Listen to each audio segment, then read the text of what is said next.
Aku pernah berpikir bahwa hidup ini sederhana saja, seperti air sungai yang mengalir di desa kecilku di lereng Gunung Kidul, Yogyakarta. Cukup sekolah, membantu ayah di sawah, dan menikah dengan gadis yang dipilih keluarga.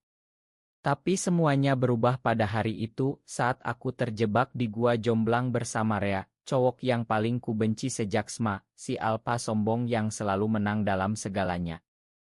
Hari itu dimulai biasa saja. Klub pecinta alam kampus mengadakan ekspedisi caing ke Gua Jomblang, gua vertikal terkenal dengan cahaya surganya.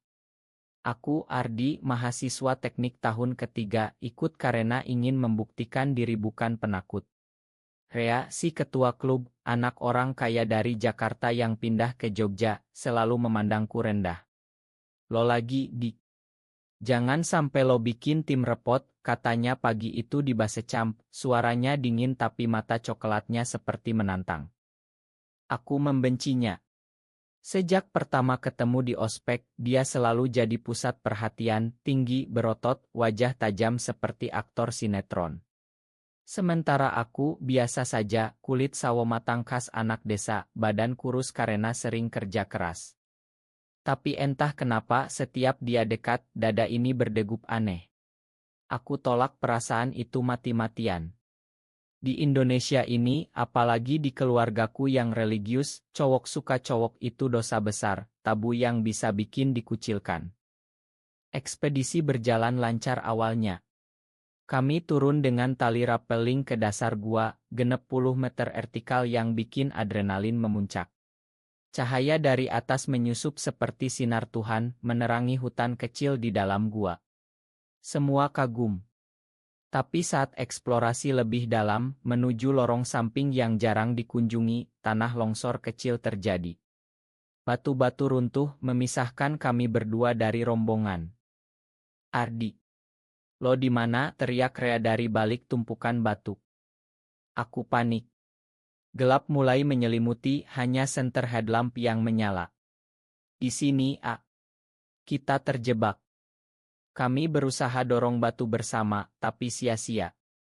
Sinyal hilang, tak ada yang tahu kami di sini. Malam tiba, suhu dingin menusuk tulang. Kami duduk berdampingan di pojok gua, bahu bersentuhan karena sempit. Rea diam saja, wajahnya tegang.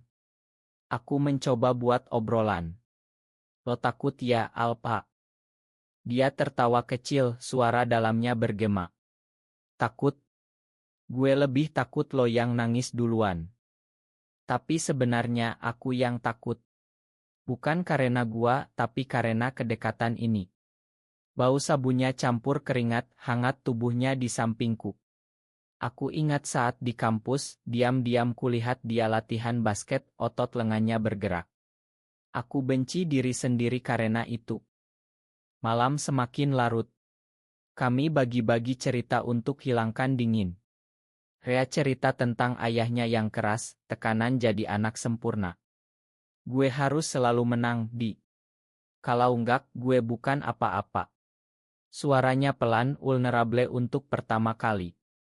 Aku cerita tentang keluargaku, mimpi jadi insinyur tapi takut gagal. Kadang gue merasa enggak pantas di sini, A. Lo semua dari kota besar, gue cuma anak kampung. Dia memandangku lama. Lo salah. Lo kuat, Di. Lebih kuat dari gue. Saat itu, angin dingin berhembus, aku menggigil. Tanpa bicara, Rea geser lebih dekat, lengannya melingkar bahuku. Biar hangat, katanya datar, tapi pipinya merah. Jantungku mau copot. Aku biarkan saja. Malam itu, kami tidur bersandar satu sama lain. Di kegelapan gua, aku rasakan napasnya di leherku, hangat dan teratur. Perasaan yang kutahan bertahun-tahun mulai bocor. Pagi harinya, kami coba cari jalan keluar lagi. Rea naik dulu, tarik tali untuk bantu aku. Tapi saat aku ikut, kaki licin, aku jatuh, luka dalam di lengan karena batu tajam. Darah mengucur deras. Ardi. Astaga. Rea turun cepat, robek bajunya untuk balut lukaku. Tangannya gemetar. Lo bodoh. Kenapa nggak hati-hati? Aku kesakitan tapi lihat matanya penuh khawatir. Ma. Dia duduk di sampingku pegang tanganku erat. Gue takut kehilangan lo, Di. Saat itu di tengah darah dan kegelapan aku tak tahan lagi.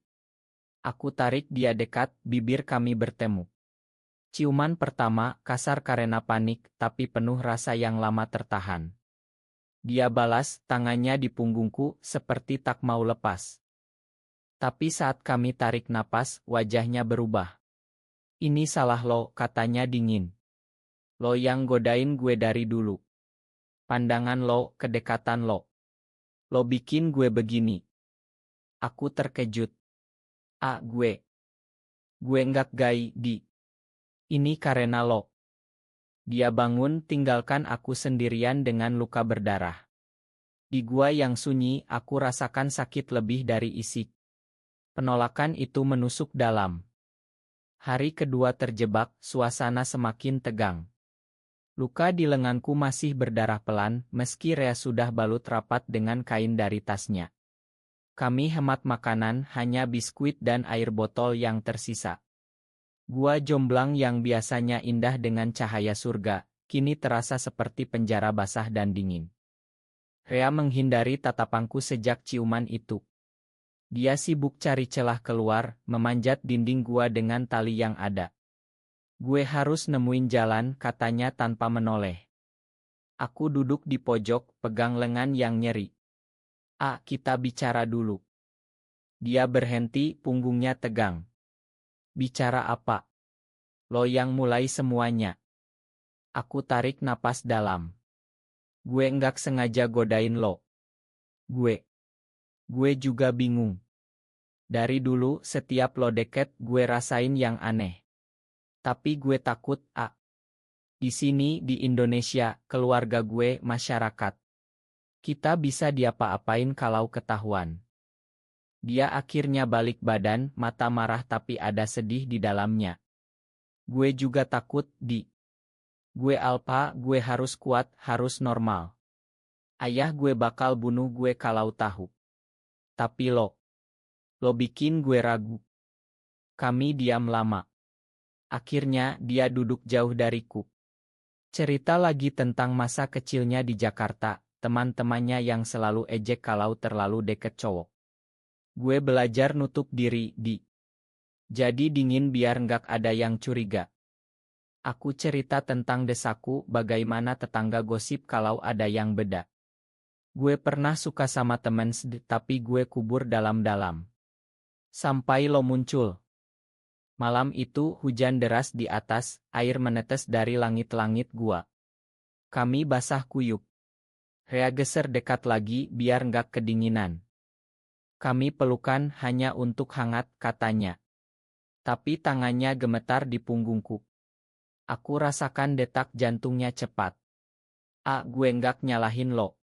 Ini kita berdua. Dia bisik, gue takut ini nyata, Di. Ciuman kedua terjadi pelan, lembut. Kali ini dia yang mulai, bibirnya ragu tapi haus. Kami saling pegang seperti takut lepas. Tapi lagi dia mundur. Ini salah lo. Lo yang bikin gue begini. Aku sakit hati. Lo musuh gue dari dulu, Tapi sekarang lo segalanya. Pagi ketiga kami dengar suara dari atas. Tim penyelamat. Mereka temukan kami setelah rombongan laporkan hilang. Tali diturunkan, kami naik satu persatu. Di atas, cahaya matahari menyilaukan. Keluarga dan teman menunggu. Rea dipeluk ayahnya, aku oleh ibuku yang nangis. Tapi saat mata kami bertemu, dia alihkan pandang. Di rumah sakit, luka dijahit. Rea datang sebentar, lo baik-baik aja. Aku angguk. Kita harus bicara, Dia geleng kepala. Lupakan saja. Itu karena terjebak, adrenalin. Lo godain gue, bikin gue salah paham. Dia pergi, tinggalkan aku dengan rasa kosong. Keluar rumah sakit, hidup kembali normal. Kampus, sawah, tapi hati ini hancur. Beberapa minggu kemudian, Rea hindari aku total. Di koridor kampus, dia lewat tanpa salam. Aku sakit tapi paham. Dia alpa, dia takut. Tapi aku tak bisa lupa. Malam-malam aku ingat pelukannya di gua, darah di bajunya saat balut lukaku. Konflik semakin dalam setelah kejadian gua. Rea semakin dingin, tapi aku lihat matanya gelisah setiap kali kami bertemu tak sengaja.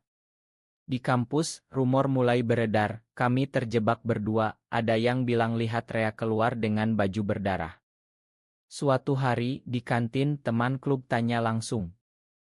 Lo sama Ardi di gua gimana? Lo balut luka dia kan? Rea tegang. Biasa aja. Dia ceroboh. Tapi malam itu, dia chat aku. Ketemu di taman belakang kampus. Sekarang. Aku datang, hujan gerimis. Dia berdiri di bawah pohon waru, rokok di tangan, kebiasaan buruknya saat stres. Lo nyebarin rumor ya, tuduhnya langsung. Aku kaget. Enggak, gue diem aja. Dia deketin aku, wajah marah. Karena lo semua curiga. Gue enggak mau jadi seperti lo. Kata-kata itu menusuk. Seperti gue gimana? Guy. Lo juga rasain di gua itu. Dia dorong aku ke pohon, tangannya dikerah bajuku. Gue enggak. Itu lo yang godain, lo yang cium duluan. Kami saling tatap, napas cepat. Hujan semakin deras. Tiba-tiba dia tarik aku, cium kasar di bawah hujan. Penuh amarah dan hasrat. Kami lepas, dia mundur. Lihat. Ini salah lo lagi. Dia lari tinggalkan aku basah kuyup, hati campur aduk. Besoknya, kejutan besar. Rea ajak pacaran gadis dari akultas lain, cantik dan populer. Mereka jalan bareng di kampus, tangan bergandeng. Aku lihat dari jauh, sakit seperti ditusuk. Dia lakukan itu untuk tutupi, aku tahu. Tapi tetap saja menyakitkan. Aku mundur dari klub. Fokus kuliah dan pulang ke desa tiap akhir pekan. Ibu tanya kenapa murung, aku bilang capek. Tapi Rea tak biarkan aku lari. Malam-malam chatnya datang. Lo di mana? Gue kangen. Kami ketemu diam-diam di tempat sepi, seperti warung kopi pinggir Jogja. Kami bicara, peluk, cium, tapi selalu dia akhiri dengan ini terakhir. Salah lo. Aku tahan karena cinta ini dalam. Aku paham dia berjuang dengan dirinya sendiri, dengan masyarakat yang keras. Suatu hari, ayah Rea datang ke kampus. Orang tua kaya, militer pensiun. Dia bangga anaknya alpha. Tapi rumor sampai ke telinganya. Rea dipanggil pulang ke Jakarta. Sebelum pergi, dia ketemu aku terakhir. Gue harus berubah, Di. Ayah gue marah besar. Gue nggak boleh begini. Aku nangis. Lo bisa lawan, A. Kita bisa bersama. Dia pegang wajahku. Gue nggak sekuat lo. Gue takut. Dia pergi, tinggalkan aku sendirian lagi. Setelah Rea ke Jakarta, hidupku hampa. Kampus terasa sepi tanpa dia. Aku coba lupa ikut kegiatan lain, tapi malam selalu ingat gua itu, darah, pelukan. Beberapa bulan kemudian, Rea kembali ke Jogja. Katanya transfer kuliah selesai. Tapi dia berubah, lebih dingin, pacarannya semakin mesra di depan umum. Aku sakit lihat. Tapi suatu malam, dia muncul di kosanku. Di, gue butuh lo. Kami bicara panjang. Dia cerita tekanan ayahnya, ancaman dicabut biaya kuliah kalau aneh-aneh. Gue coba normal, Di. Pacaran sama cewek, tapi kosong. Aku peluk dia. Malam itu, kami bersama lagi, penuh rasa yang tertahan. Tapi pagi, dia salahkan aku lagi. Lo godain gue terus. Gue hampir kuat, tapi lo muncul. Konflik memuncak saat ekspedisi klub lagi. Kali ini ke Gua Pindul. Aku ikut, Rea juga. Di dalam gua, tubing di sungai bawah tanah, kami berdua di ban terpisah. Tapi arus bawa kami dekat. Dia bisik, gue nggak tahan lagi, Di. Kami singgah di pojok gua, cium lagi. Tapi teman lihat dari jauh. Rumor meledak. Rea panik. Dia tuduh aku sengaja. Lo ingin semua tahu ya? Biar gue hancur. Dia pukul tembok gua, tangannya berdarah. Aku nangis. Gue cinta lo, A. Bukan musuh. Dia lari keluar gua. Malam itu dia hilang. Tak ada kabar. Aku panik cari kemana-mana. Akhirnya teman bilang dia di rumah sakit coba bunuh diri. Aku datang lihat dia pucat di ranjang. Aku takut, Di. Takut neraka, takut keluarga. Aku pegang tangannya. Kita hadapi bersama. Tapi ayahnya datang usir aku kasar. Lo yang rusak anak gue. Aku diusir, tapi hati ini tak surrender. Rea pulih perlahan. Ayahnya paksa dia pindah kampus lagi keluar Jogja. Tapi sebelum pergi, dia ketemu aku diam-diam di gua kecil dekat kampus. Di, gue minta maaf. Selama ini gue salahkan lo, padahal gue sendiri yang takut terima diri. Aku peluk dia erat. Gue paham, A. Di masyarakat kita susah. Kami cerita panjang tentang mimpi, tentang mungkin kabur bersama suatu hari. Tapi realita keras. Rea pergi, kami janji hubungan jarak jauh. Awalnya sering chat, video call malam-malam. Tapi perlahan dia jarang balas. Katanya tekanan keluarga semakin besar. Aku sedih, tapi bertahan. Setahun kemudian, kejutan. Rea kembali ke Jogja, tanpa sepengetahuan ayahnya. Gue nggak bisa tanpa lo, Di. Kami mulai lagi lebih hati-hati. Ketemu diam-diam di tempat sepi. Tapi pengkhianatan datang. Aku dengar dari teman, Rea masih pacaran dengan cewek itu untuk kamulase. Aku konfrontasi. Lo bohongin gue. Dia nangis. Gue harus, Di. Biar aman. Aku marah besar. Gue cukup jadi rahasia lo. Kami bertengkar hebat. Aku tinggalkan dia. Rea mengejar, tapi aku tutup diri. Dia jatuh sakit, depresi. Aku khawatir, tapi sakit hati lebih besar. Akhirnya, dia datang ke desaku, minta maaf di depan rumah. Ibu lo tahu, tanya aku. Belum. Tapi gue siap hadapi semua. Kami bicara dengan ibuku. Awalnya shock, nangis. Tapi ibu bilang, anakku bahagia yang penting. Perlahan keluarga Rea tahu. Ayahnya marah besar, putus hubungan. Rea pilih aku. Kami mulai hidup baru, pindah ke kota lain, kerja sambil kuliah. Susah, diskriminasi ada, tapi kami kuat bersama. Tahun-tahun berlalu. Kami di Bali sekarang jauh dari Jogja. Rea jadi pemandu wisata gua, aku insinyur proyek karst. Ironis, gua yang mempertemukan kami jadi mata pencaharian. Kami tak nikah resmi, tapi komitmen seumur hidup. Di komunitas lebih kecil, kami saling dukung.